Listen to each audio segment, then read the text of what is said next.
সবাই উনার মতো হতে চায়, বাট চ্যালেঞ্জ করাটা ঠিক হয়নি। আমি একটা অনুষ্ঠানে আইটেম সং করতে চাই, এটা আমার মনে হচ্ছে।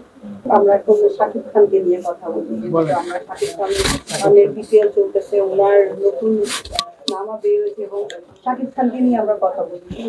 যেহেতু সাকিব ভাইয়ের কথা বলেন, আমরা জানি বাংলাদেশের সুপারস্টার সাকিব ভাই। তো সাকিব ভাই বর্তমানে সিনেমা করলে বাংলাদেশি নায়িকা নিচ্ছেন না বিদেশি নায়িকাদের নিয়ে সিনেমা করছেন। আসলে এই বিষয়টা আপনি কতটুকু মানে আমলে নেন?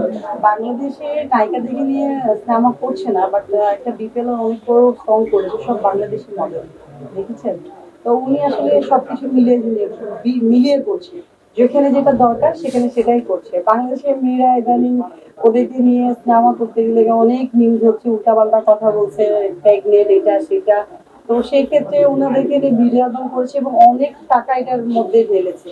এই মানে এটার মধ্যে অনেক টাকা ওয়েস্ট করেছে, ইনভেস্ট করেছে। তো ওখানে তো উনি কাজ করতেছে, বাংলাদেশের মডেল নায়িকা নিয়ে কাজ করতেছে, নতুনদেরকেও মানে একটা স্পেস দিচ্ছে।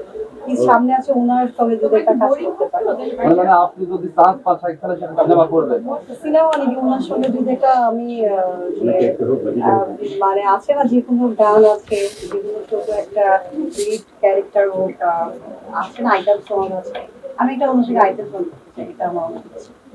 আচ্ছা, সম্প্রতি সোশ্যাল মিডিয়াতে ইতিমধ্যে ভাইরাল চিত্রনায়ক শিশির শিশির সরকার, তিনি শাকিব খানকে বলেছিলেন যে তিনি শাকিব খানের মতো মানে হতে চায় বা হবে, চ্যালেঞ্জ দিছিলেন।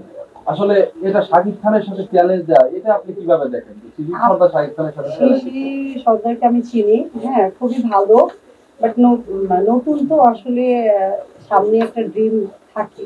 তো যেহেতু শাকিব খান আমাদের একেবারে সবারই ড্রিম, সবাই ওনার মতো হতে চায়, বাট চ্যালেঞ্জ করাটা ঠিক হয়নি।